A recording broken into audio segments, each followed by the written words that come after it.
Fokus, jy kan gerus in die eie tyd die res van die hoofstuk lees wat Jesus van praat, Vader hom lief gehad het en typies Johannes praat hy van die gebooie en gaan hy aan, maar kom ons blaai na Johannes, 1 Johannes 1 en ons gaan lees vanaf vers 5 tot 10.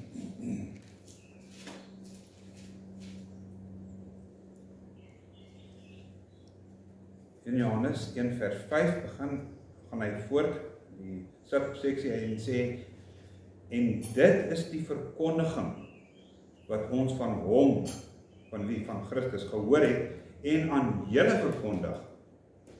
God is lig en geen duisternis is in hom nie. As ons sê dat ons met hom gemeenskap het, en die vertaling verbonde is aan hom, die wynstok en die lote, en in die duisternis wandel, dan lieg ons en doen nie die waarheid. Maar as ons in die lig wandel soos hy in die lig is, dan het ons gemeenskap met mekaar. En die bloed van Jesus Christus, sy seun, reinig ons van alle sonde. As ons sê dat ons geen sonde het nie, maak ons hom tot mislei ons onsself in die waarheid nie in ons nie. As ons sondes bely, hy is getrou en regverdig om ons die sondes te vergewe en van alle ongeregtigheid te reinig. As ons sê dat ons nie gesondig het nie, dan maak ons hom tot 'n leienaar en is sy woord nie in ons nie. Vader, dankie vir die woord. Dankie dat ons nie illusies moet hê oor wie ons self is. Ons moenie, Here, enigstens dink dat ons die reg het om sommer net goedsmoeds in die teenwoordigheid in te hardloop. Maar Here, erken dat ons bevlek is. Dat ons op die beste besoedel is. Maar dankie vir die bloed van Jesus Christus wat ons reinig van alle sonde. Help ons om sonde te haat soos U sonde haat. Gee aan ons die Heilige Gees wat Here so sensitief is oor sonde en ongeregtigheid, dat ons hom nie sal bedroef met wie ons geseël is. Seën ons in hierdie boodskap, dat ons U woord reg sal verstaan, verklaar. Here, dankie dat ons weet dat dit die waarheid is. En dat dit geskrywe is vir ons, sodat ons kan glo, dat ons die ewige lewe het, en geloof in hom inderdaad by U kan wees. Bid dit alles in Jesus naam. Amen. Goed, die meester was al saam met ons het 'n inleiding gedoen, ons weet die eerste algemene omsendbrief, is Johannes die apostel wat skryf, ons weet hy skryf uit Efese uit in die einde van die eerste eeu. Maar wat Paulus herken selfs ook vir Johannes, Johannes was nog 'n lewe toe Paulus gesterf het, want in Galasiërs 2 vers 9 sal jy sien, Galasiërs 2 vers 9, as jy daarna toe wil blaai, maar Paulus gee erkenning dat Johannes, Cephas, Petrus en Jakobus, die broer van die Here Jesus, die pilare was van die kerk in Jerusalem. Hulle was prominente mense, hulle was die groot manne in die kerk gewees in die tyd in Jerusalem. Toe die kerk begin is hier 40, 50, 60 na Christus, was hulle prominent en Johannes is een van die sterk pilare waarop Christus sy koninkryk bou, met hom as die hoeksteen en fondasie bou. Johannes is hy deel van die bouwerk in die koninkryk van God. Ongelukkig het in daardie einde van die eerste eeu krake begin wys in hierdie fondasie wat die Here Jesus eintlik gelê het. En dan begin wegwys van die hoeksteen af. Nie meer begin bou soos die Heilige Gees wil hê, en hoe die Heilige Gees die kerk gebou het van die begin af. Nou kom Johannes wat kroongetuie, hy is een van die enigste oorlewendes van die tyd, probeer hy terug, verlede week, back to basics, kom ons gaan terug, kom ons gaan bou soos dit deur die apostels vir ons gegee is, soos selfs Jakobus en Judas, Jesus halfbroers vir ons geskryf het, en Paulus vir ons gee, kom ons bou terug bring dit terug na wat dit veronderstel is om te wees. Alhoewel, ek sal later sien as ons met die boek deurgaan, Johannes is nogal 'n kwaai oomie. Hy is nogal kwaai. Hy praat baie van liefde en ons sê hy gebruik 46 keer die werkwoord vir agapau. Hy sê nie julle moet mekaar Philadelphos lief hê nie, broers en susters lief hê nie. Hy sê julle moet mekaar soos God. Agape is God se liefde, geen mens het agape nie. Ons kry dit van die Heilige Gees af, wat Christus se liefde in ons werk. Dit is agape. 46 keer wat hy dit gebruik. Wie beter as die apostel Johannes om dit te gebruik? Hoekom? Hy noem homself die apostel wat die Here Jesus liefgehad het. Dit werk wederkerig. Hy alleen in die tydstip, die einde van die eerste eeu, het gehoor, het gesien, aanskou, ondersoek met die oë. Hy alleen in sy tyd het aan die Here Jesus Christus geraak. En ek kan my voorstel by die, soos ons van tevore gesê, by die nagmaal, instelling van die nagmaal, die aand wat die Here Jesus verraai sou word, het Johannes met sy oor teen, hulle noem dit, julle weet, hulle het geëet en gerecline, hulle het geleer. En die apostel wat die Here Jesus liefgehad het, het teen Jesus gerecline, teen hom gelê. En ek kan my voorstel dat hy sy hartklop gehoor het, die herder sy hartklop gehoor het. En glo my, dit was nie 'n kalm hartklop, kom. Ek glo Jesus se hartklop gaan kom. Want hy het geweet wat die Vader voorberei. Hy het geweet dat hy hierdie bitter beker moet vat en hy dit moet leegmaak. Kan hy nie anderster as hy later gaan bloed sweet om geweldig gespanne te wees. Ons is almal so, ons gee voor, ons is nie gestres nie. Look at me, I'm cool, man. Nee, binnekant gaan maak jy hart so. Van vrees en van wat voor lê. Vader, as dit moontlik is, neem die beker van my weg. Ek dink nie een van ons, nie ek of enig iemand kan werklik homself indink in die wroging wat daar was in die Here Jesus se siel nie. Ek sê nie, dit staan in geskrifte. Die Here Jesus sê, nou is my hart ontsteld. Ek is ontsteld. En ek weet wat vir my voorlê. Dis dieselfde Johannes en ek doen weer iets wat nie in die skrif staan nie, waarskynlik, maar nooit sê ek is 'n ketter, ek verkondig onwaarhede nie. Johannes moes so naby aan Jesus by die kruis gewees het, dat sy van Jesus se bloed waarskynlik op hom gespat het. Hoekom? Omdat Jesus nie uit kon roep, Johannes, hier is jou moeder. Hy het waarskynlik geprewel. Johannes, hier is jou moeder. Maria, hier is jou. As jy nie meer krag het, fisies nie, prewel jy, en waarskynlik het Johannes nader gaan om te hoor, en of hy het aan die bloed geraak, maar hierdie selfde Johannes bring vir ons hierdie kragtige skrywe. Saam met Johannes, die parallel, die jongste disipel wat gesien, gehoor, aangeraak het, in die begin van hierdie hoofstuk. As die bejaarde apostel wat die woorde gebruik, my kindertjies, kleinkinders, my broeders, my geliefdes. Hy so teer in sy woorde.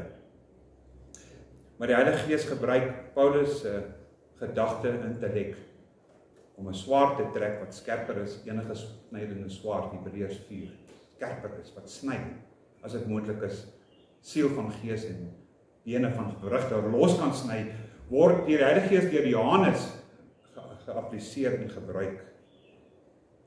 Want hy sien die fondasies besig om te skuif, soos 'n huis wat gebou is op modder. Die fondasie van die kerk is besig om weg te skuif, net soos dit vandag ook. Mense sê, nee, ons dank die Here vir soveel herlewing, dank die Here vir soveel, dit moet gemeet word.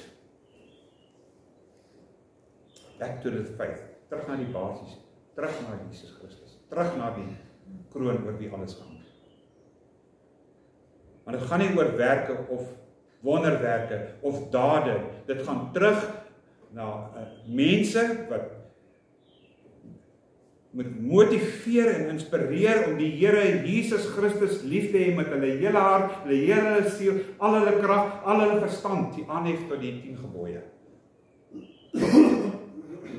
Maar Paulus, baie geskryf, Johannes skryf, en hy gebruik, kyk 2 vers 12, kinders, aan wie skryf hy?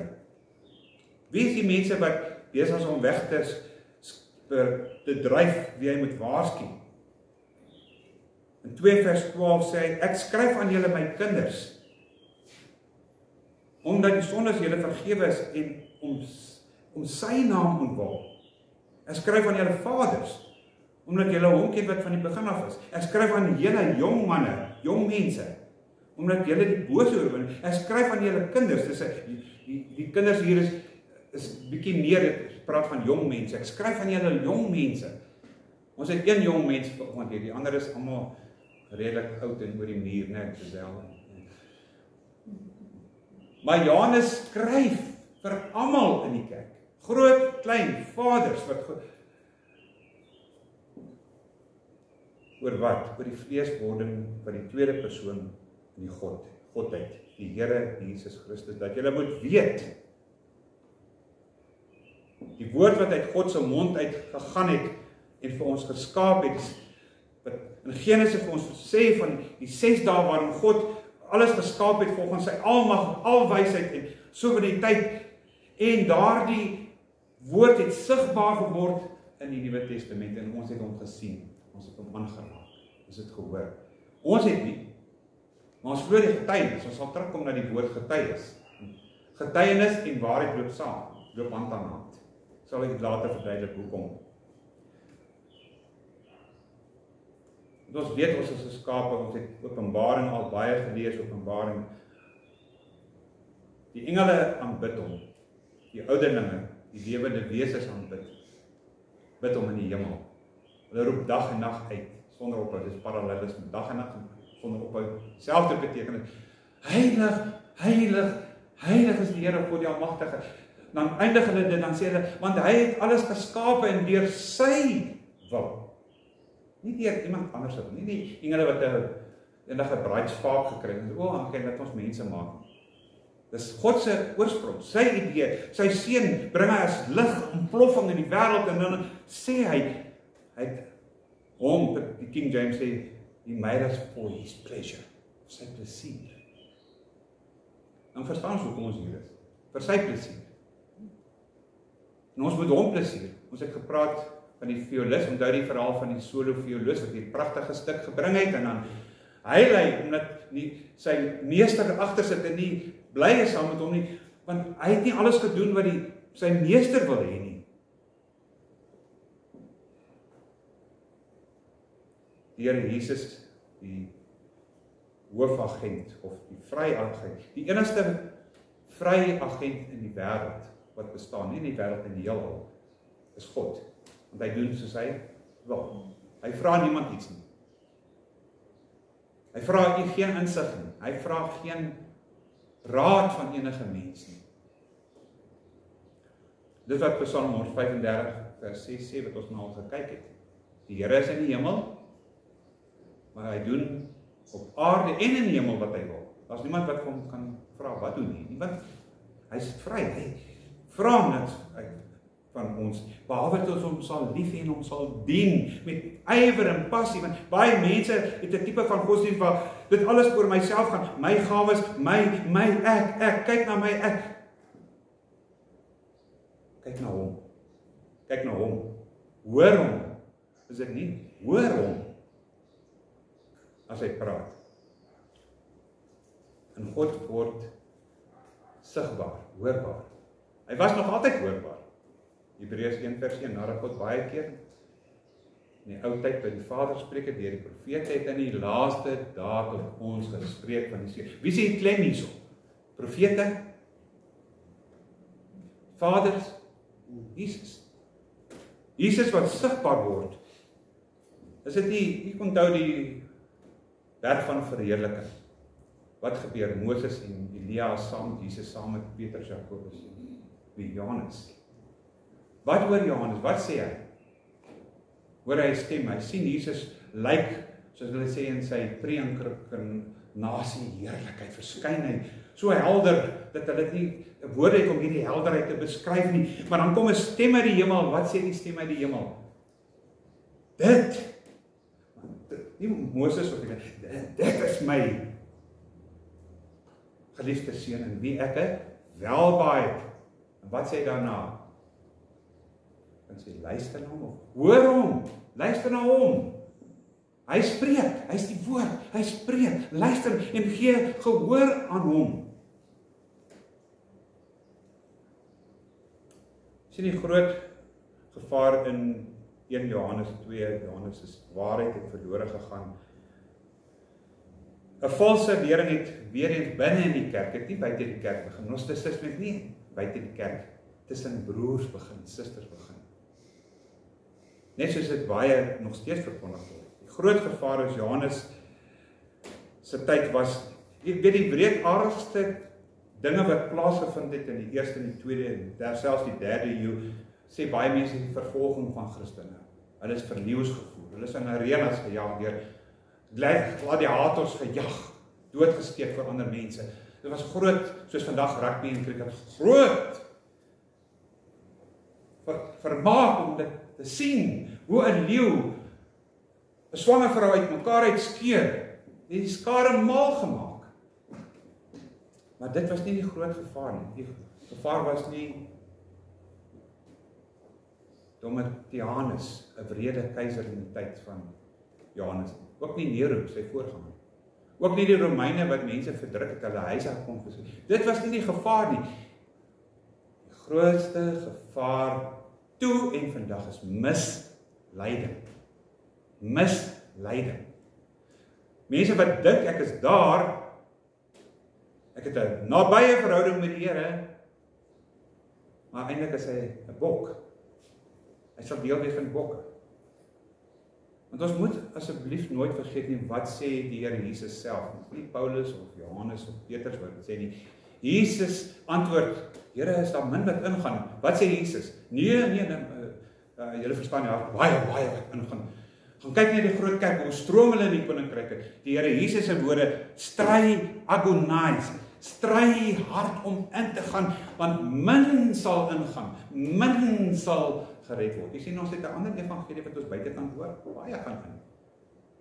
Jesus sê min, stry hard om in te gaan, want nou is die poort, amper soos 'n kameel se vernaal se oog, baie nou. En baie is daar op hierdie wye poort. Min is op die smaalweg. Hulle dink hulle is op die smaalweg, hulle is nie op die smaalweg nie. En ons moet mense aanhou waarsku, sê, kom terug na die basiese toe. Van 5 vers 5 tot 7 sê, dit is die boodskap wat ons van hom gehoor het. Dis nie ons eie boodskap nie, dit is die boodskap wat ons van hom, Jesus, gehoor het.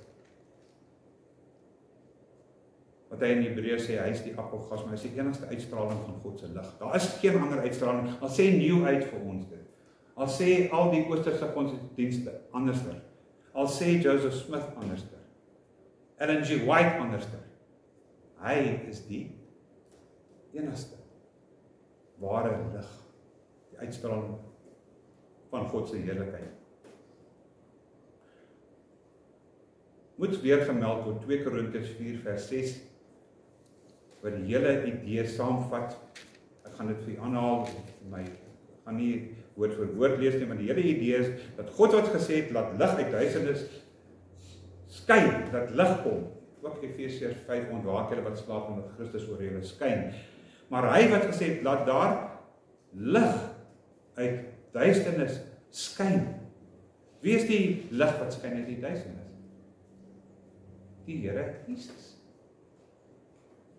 Wie het gesê lig moet skyn? Die Vader. Want God wat gesê het dat daar uit duisternis lig moet skyn, dit is hy wat in ons harte geskyn het om die verligting te bring. Die Jode het geglo lig is alles. Hulle het die lig, die Jode. En om en te bring van die kennis, die Grieke het geglo in Gnosticisme is deel van 'n Griekse valse lering. Die kennis, die Gnosticisme, die gnosis om te weet, meer te weet as ander, van die heerlikheid van die Romeine na soek, van God, waar lê die lig wat God gesê het moet skyn? in die aangesig. Staan daar, het julle, is jy daar? In die aangesig van die Here Jesus Christus. Soek die lig, is daar. Soek die kennis, is daar by Jesus. Soek die heerlikheid, dit is in Christus.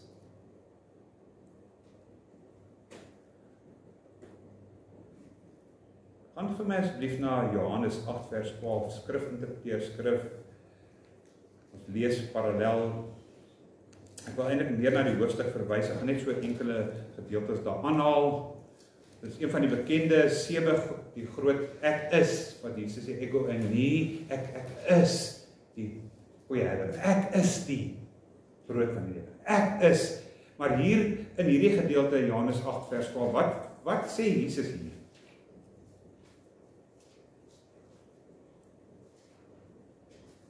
Jesus sê, ek is die lig van die wêreld. Ek. En wat hy hier bedoel is eintlik ek alleen.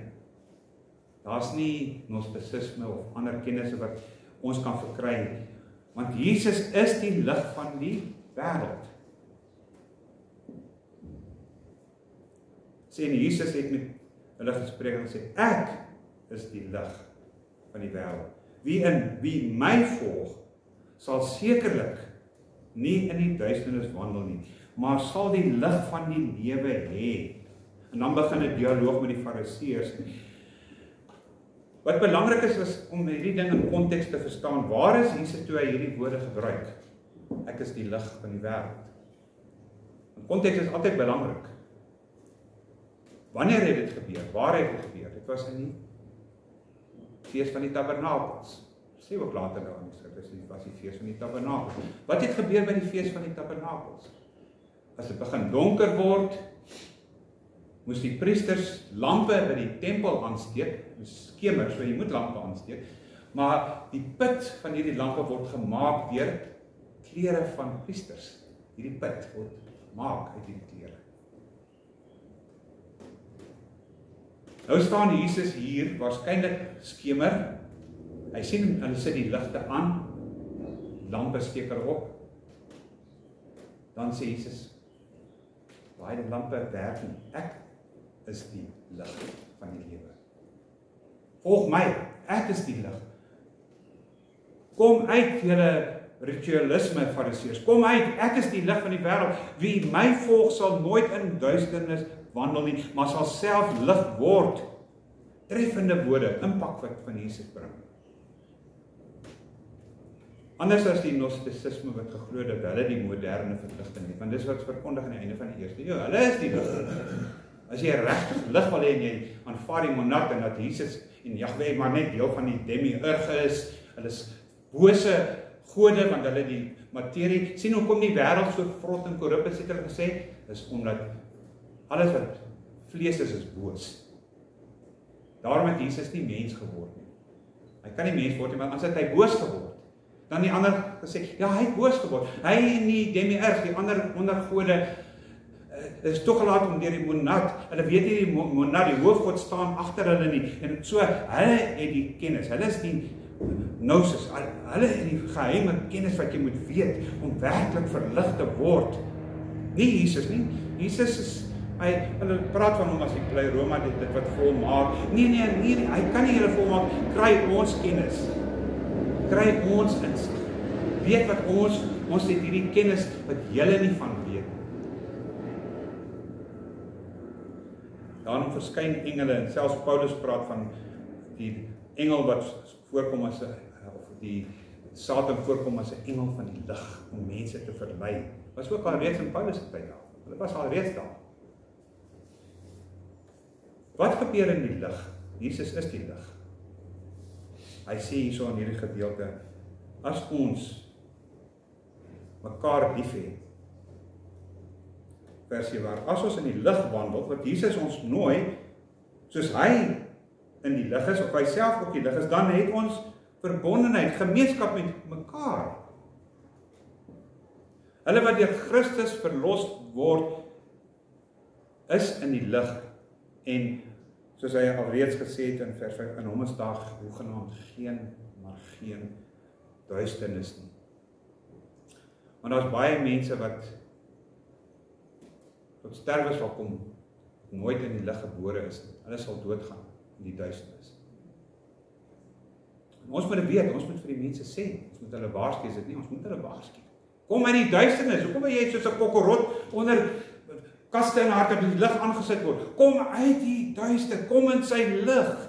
Hy wil oor julle skyn, hy wil oor gelowiges skyn. Daar's 3 voordele om Christus se lig te wandel wat hy in hierdie gedeelte praat. Nommer 1, ons is verbonde in gemeenskap met Christus, eerstens. As ons sê, vers 6, dat ons wel met hom gemeenskap het, maar tog in die duisternis wandel, lieg ons. Daar's weer typies Johannes se dualisme, swart en wit dualisme. Duister lig. Ons het gemeenskap met mekaar deur die werking van die Vader, want die Heilige Gees is die hoofagent van die redding. Kan ek net vir Gardner aanhaal, hy sê, the Spirit applies to the church what Christ has accomplished for the church. 2 and 4. Salvation is purposed by the Father, accomplished by the Son, and applied by the Holy Spirit. Hy appliseer dit, einde van die quote. Ek het al baie gesê, julle wat by Maggie se doop en Theopeur se doop was, die Martin se 5 solas, daar is baie mense, 'n 6de sola. Wat sal dit wees? Solus Spiritus Sanctum. Die Heilige Gees alleen. God se agent tot redding en trek. Ons kan bid, ons kan nie mense oortuig nie om na die lig toe te kom. Hulle sal nie duister bly, sodat die, wat sê Engels verdict, die bevinding, Johannes 3 vers 19, so naby Johannes 3 vers 16, want so lief het God die wêreld gehad, dat hy sy enige gebore seun gestuur het, sodat elkeen wat in hom glo nie verlore sal gaan, maar ewige. 3 vers van daarop, en dit is die bevinding, mense het duisternis meer lief as die lig. Tot vandag toe, mense is mal verlief, verspot verlief op die duister. Hulle sal nie sê nie, moenie vir hulle dit sê nie, maar hulle is nie duisternis. Ons word genooi om gemeenskap met die Vader te hê. Nou as ons nie in gemeenskap met hom is nie, in die duister wandel, lieg ons en die waarheid is nie in ons nie. So mooi Johannes 14 vers 23, ek gaan dit lees. Jesus sê, as iemand my lief het, wat hy eintlik bedoel, sal hulle my gebooie bewaar. En my Vader sal hulle lief hê, daai persoon wat hom lief het om sy gebooie bewaar. En ons, ek en die Vader, sal na hom toe kom, en ons sal by hom woon, of by haar woon. Is dit nie wonderlik nie, dat die Vader, nie die helfte van die Vader, of 'n vingertjie van die Vader, die volheid van die Vader, en die Seun, kom woon in ons, deur die Heilige Gees. Elke weergeborene kind van die Here Jesus Christus. Het jy dit ook al gehoor, die mense sê, weet, hierdie man het 'n salwing op sy lewe, o halleluja, heilige van God, hy is so gesalf. Hy ken duidelik nie Johannes nie, hy ken nie Johannes se skrywers nie, want elkeen wat weergebore het, het die salwing. Peter sê dit ook in 1 Petrus. Julle is 'n heilige priesterdom, gesalfdes van God. Jy kyk, net ons sal later wel in detail kyk, 1 Johannes 2 vers 20, waar Johannes sê, hy sê, en julle, hy praat nie met priesters en hoofde van kerk, en julle, wat vir wie ek skryf, het die salwing van die Heilige Gees, en julle weet die waarheid, julle ken die waarheid, want julle het die salwing. Is jy 'n gesalfde van God? As jy nie is jy nie weergebore nie. As jy weergebore is in die Heilige Gees, jy besit, nie jy besit jy. Jy kry mos die term, die persoon besit die Heilige Gees. Nee, jy kan hom nie besit nie. Jammer, hy besit jou. Dan is die salwing op ons. Bly ons in die waarheid. So die eerste voordeel, ons woon in die lig van God en ons bly in sy lig. Tweede voordeel, as ons in die lig wandel, vers 7, ons is nie net verbonde aan God nie, verbonde aan hom met gemeenskap. Ons word deel van 'n liggaam. Marieke het vir ons gelees Johannes 15. Bly in my, soos ek in die Vader is, so moet julle in my bly. Jesus in Johannes 15 gebruik seker 10 keer die woord, bly in my, soos ek in die Vader bly, so moet julle in my bly. Bly in my, bly in my, bly in my, bly in my. Dan het jy ons gemeenskap, wat ons word ingeplant in een wingerdstok, waar die Vader die landbouer is. En as ons, dit is ons nie, Johannes skryf primêr teen die gnostici, wat sê nee, jy kan nie in Christus bly niemand nie. Hy is of net 'n mens, of hy was net 'n gees. Watter kant jy ook al van gnosticisme aanvaar. Hy was maar net een van die gode, of hy het glad nie vlees aangeneem nie. Maar dis die genade van God. Jy weet wat grace, God's riches at Christ's expense. En Jesus het betaal sodat ons in hom kan wees. Dit was nie goedkoop. It was not easy. It was worth it. Hy het betaal sodat ons deel van sy liggaam kan word. As hy nie betaal het nie, kan ons nooit deel word van sy liggaam en aan mekaar verbonde wees nie.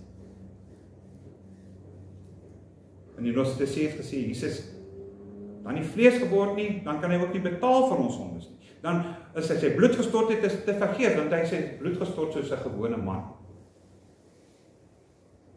Die Seun van God stort sy lewensbloed, sodat ons ingeplant kan word. Dankie Here dat U vlees geword het. Dankie dat ons ingeplant kan word by U. Dankie Here Jesus dat ons die ware Jesus kan ken. En dis die waarheid. Die waarheid wat staan, dat jy van praat in vers 7 tot. Dis die waarheid, dis die waarheid wat Johannes praat. In die einde vers 6, daarsonder ken ons nie die waarheid. En daar is nie 'n ander waarheid nie. Die evangelie is waar, die Seun van God neem vlees aan, hy sterf vir ons aan die kruis, hy staan op uit die dood, en nou kan ons deel word van hom. Ware redding, verlossing. Dit is waarheid, teenoor die teenpool van die leuen van Satan. En as ons dit ontken, beslei ons onsself as die waarheid nie in ons nie. Want die waarheid is nie 'n konsep nie, die waarheid is 'n persoon. Dit is 'n persoon. Julle kan onthou, Jesus verskyn voor Pontius Pilatus. In die gesprek gaan daar, as jy dit wil volg, so nie kan ek dit meld, want ek gaan nie die hele deel lees nie. Die dialoog tussen hom, ek weet nie of dit Latyns was of Grieks wat Jesus met hom gepraat het nie, maar Jesus sê vir Pilatus wat voor hom staan, dat hom moet veroordeel, vir hierdie rede het ek in die wêreld gekom, om van die waarheid te getuig. Hy het gekom om van die waarheid te getuig. Dis hoekom hy gekom het. Almal wat aan die kant van die waarheid is, of die nuwe vertaling, elkeen wie se bestaan in die waarheid gegrond is, maar elkeen wat in die waarheid is, kan my hoor. Kan hoor. Hulle wat nie in die waarheid is nie, kan nie hoor of onderskyn. Hulle is in duister. Hoe moet ons luister? Ek het al reeds gesê wat die berg verheerliking, berg van die verheerliking, wat God sê, hy is die een na wie hulle moet luister. Ek wil net fokus op daar afronding maak oor waarheid. Die woord waarheid kom 9 keer voor in die 1 Johannes. Jy weet dat 2 Johannes is 'n baie klein, dis net 1 hoofstukkie. Is ek reg? Was dit 2? 2 Johannes 1 hoofstuk. In hom kom waarheid 9, daar kry ons dit 9 keer, 5 keer in 2 Johannes. 5 keer gebruik die woord waarheid. Dieselfde taal, dieselfde betekenis. En natuurlik in die evangelie 25 keer wat die Here Jesus praat van waarheid. Waarheid, is die waarheid. Johannes skryf ook die evangelie teen gnosticisme. Dis waarom hy die eerste hoofstuk kry. Die begin was die woord en die woord was by God en die woord was God. Skryf hy teen gnosticisme, 'n lering wat begin het. Ons lees 1 Johannes om by die waarheid uit te kom. Ekskuus as ek julle verveel met detail, ek was al in howe, moes hofordonnanse bedien met die evangelie, met die woord, die polisie, en by parades, was dit my dankbaar dat ek elke parade ten minste 15 minute gehad het om die evangelie te verduidelik aan oor omtrent 4000 polismanne. Maar hulle sal ook kan getuig. Julle almal weet seker, julle het al howe bygewoon. Hoop nie, was al in die hof dat jy aangekla is nie, maar wat sê die regter gewoonlik vir die persoon, die getuienis, as hy kom? Hy sê, do you promise to speak the truth, the whole truth, and nothing, nie soos ons vandag ken nie, nothing but the truth. Iemand klaar wat sy eie weergawe het van waarheid nie. Julle beloof om die waarheid te spraak, en dan sê hulle nog daarby, hulle glo nie in God nie, maar hulle sê, so help me God. Jesus kom om van die waarheid te getuig. Hy sê in Johannes 17, Vader, verheerlik hulle deur die waarheid, die woord. Die woord is waarheid. Die saak vir Christus, hy word voor ons gestel.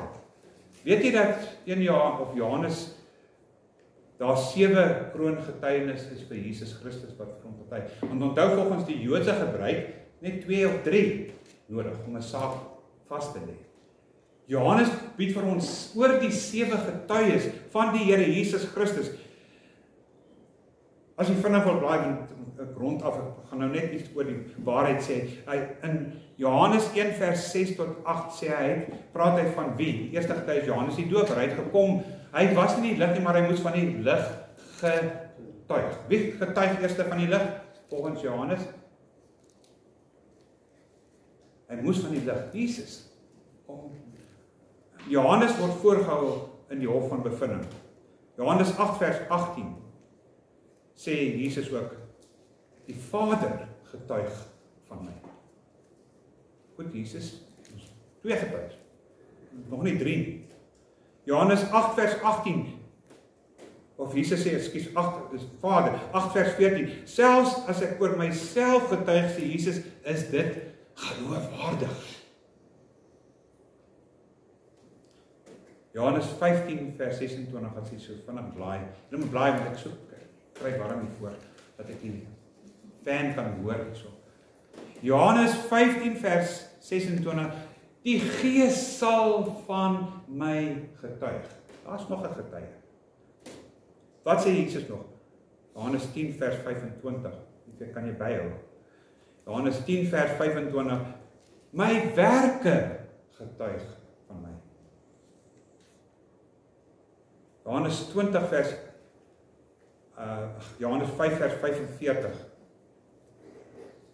2 eintlik getuies, of ons kan as 1 bereken, Moses en die geskrifte getuig van my. Daar is die 6de getuienis. Die 7de, Johannes die apostel getuig van my. In die einde van 20ste hoofstuk van 7 getuies, van die waarheid. Is dit waar dan wat Jesus verteenwoordig? Of is gnostisisme waar? Of is ander leringe waar? Of die getuienis van Christus? Daarom het hy in 1 Johannes 5 vers 13 sê, skryf hierdie dinge. Hoekom? As 'n getuienis voor julle. Ek bring dit aan julle as ons te sien. Ek bring dit na julle toe. Dit het ek geskrywe aan julle wat glo in die naam van die Seun van God, sodat julle kan weet, glo dat julle die ewige lewe het, en kan glo in die naam van God. Het ons enige rede, het enigiemand enige rede om nie Jesus se getuienis te aanvaar, volgens die geskrif nie? Nee. Want al hierdie getuies sal eendag teen ons ook getuig, as ons hom nie aanroep. Dit sal teen ons staan. Die Here sal die getuies al 7 tot 8 roep en sê, ek het vir julle hierdie dinge getuig, ek het hierdie dinge aan julle geskryf, ek het hierdie getuies, en julle glo steeds nie. Wat is Johannes 3 vers 19 se verdict, of se bevinding? Mense het steeds die duisternis meer lief as wat hulle die lig het, tot vandag. Ons het 66 getuienis. Ons het meer as 8, ons het 66 getuienis van die waarheid van God, wat ook na Christus toe verwys. Sluit op, wat maak ons met daardie getuienis? Wat maak ons met die 66 getuienis? Waar lê ons Bybels? Nie eers Johannes sal lewe 7 tot 18. Dis nie dat hulle nie kan glo nie. Daar's nie genoeg getuienis nie, want ek hoor dit baie by mense se mond. Dit al hoor, ek kan nie glo nie. Dit kan nie waar wees. Ek kan dit net nie glo nie. Dis nie 'n kwessie dat jy dit nie kan glo nie. Getuienis is so oorweldig. Selfs in 'n hof vandag is daar 3, 4 mense opstaan en getuienis teen die saak of vir die saak bring, sal die hof dit aanvaar. Die regter of die jury sal dit aanvaar en sê dit is waar, dis bewys, dis bewys. Daarom ook die ryk man en Lazarus. Man, hulle het Moses en die geskrifte. Laat hulle na die luister. Dan sal hulle nie na die plek toe kom. Hulle sal nie in die hel kom. Hulle net wil luister na die getuies. Luister. En wat hulle sê, geseënd is die mense wat 'n Bybel het. Dit is al gehoor. Meer geseënd is die mense wat daardie Bybel lees en bestudeer. Read, meditate, memorize. Uiters geseënd is hulle wat dit doen, wat daarin geskryf staan. Dus 3 fases. Geseënd is hulle wat dit doen. Mag die Here vir u seën, gaan konsulteer deur die res van die week die 66 getuies. Nie net die Ou Testament nie. Gaan mediteer ook op die Nuwe Testament. Die profeties psalms, ek glo almal is profeties van Allah. As raak ons gevaarlike ding is om God gewoon te raak. Omdat as jy God gewoon raak, dan nie meer betekenis nie. Dis ons so. Soos koeldrank, jy kan hom hou en jy raak hom gewoon daarop, jy raak tot die gas uit is, dan sê jy nie meer dis vir daai koeldrank. Ons het dit gewoon gehad. Ons moet nooit God gewoon raak nie. Nooit God. Take God for granted. Never, ever. Mag die Here die boodskap in die hart seën. Ook die mense wat daarna video luister, asseblief skik jouself, maak jouself reg terwyl ons in die lewe is, maak die saak reg met die Here Jesus Christus. Amen. Ek gaan vir jy 30 sekondes, genoeg 30 sekondes, dat jy self 'n stil gebed kan doen. Jy sê dankie Here Jesus, of help my Here Jesus, of vergewe my Here Jesus, maar kom ons gaan na sy troon toe, ter almal saam, en dan sal ek afsluit vir ons.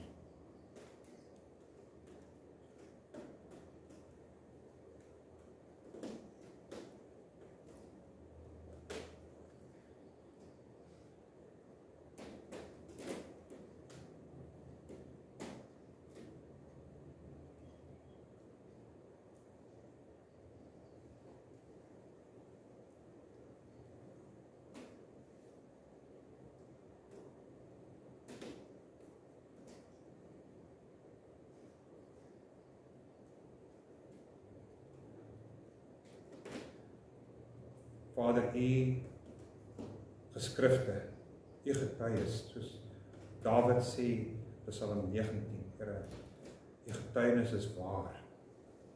Mag ons dit glo. Mag ons nie net 'n Bybel besit en dit lees nie, mag ons doen u opdragte. U sê inderdaad, as iemand my liefhet, sal hy my gebooie bewaar. Die Vader sal hom liefhê, en ek en die Vader sal by hom en haar kom woon. Woon asseblief by ons. Mag jy nie rebelsheid in ons binneste vind, of uitstel kry nie. Vader, mag daar nie mense wees wat sê, ag, ek sal volgende keer. Daar's nog baie tyd, dat die nag ons nie ewe skrik oorval. Help Here hulle wat luister, om te hoor, te doen. Dankie vir die getuienis van Johannes. Dankie dat ons weet, dat ons, Here, tog gewas is deur die bloed van die lam. Hou ons veilig, seën ons by mekaar. Help, Here, almal wat na hierdie video luister, sal luister en nie dit een kan sit en sê, sal later luister, maar mag hulle hoor, mag hulle nie behaag deur gehoorsaam te wees. Seën ons verder, Vader, ons is so afhanklik van asemhaal, afhanklik van die eer, om 'n bedekking te hê. Dankie dat u dit vir ons voorsien. En u gee dit aan u bemindes in hulle slaap, wat nie eers werk daarvoor. Dankie vir die goedheid, u guns. Mag ons sê ons het u lief, en help ons waar ons tekort skiet in ons liefde vir u. In Jesus naam. Amen.